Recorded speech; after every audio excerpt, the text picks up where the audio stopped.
এত টাকা দিয়ে তুমি কি করছো? এত টাকা দিয়ে আমি কি করছি সে তোরা শুনে কি করবি? না ভাবি, তোমার বলার দরকার, কারণ আমরা জানতে চাই তুমি আর তোমার মেয়ে জামাই মিলে এত টাকা দিয়ে কি করেছো। শোন তাহলে, আমার চাচাতো ভাই খবর পেলাম সে ক্যান্সারে আক্রান্ত। আমার তো কিছু করার নেই, আমি ওর বাবার কাছে টাকা চাইলাম, অনেক রিকোয়েস্ট করলাম যে আমাকে 5 লাখ টাকা দাও, আমি আমার ভাইটার চিকিৎসা করাই, ও জানে বেঁচে যাক।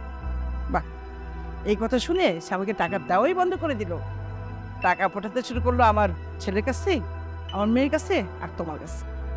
আমি তো তোমার কাছেও 1 লাখ টাকা চাইছিলাম, দাও নাই। কেন দিবা? এই যে আমার একমাত্র সন্তান আমার ছেলে, সে তো আমাকে 1 টাকাও দেয় নাই।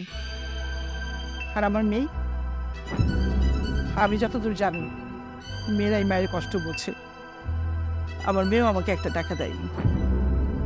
লাস্টে বাধ্য হয়ে জামাইকে সব খুলে বললাম, তখন জামাই তোমাদের সবার কাছ থেকে টাকা নিয়ে আমাকে দিচ্ছে, আমি সেই টাকা আমার ভাইয়ের চিকিৎসার জন্য দিচ্ছি।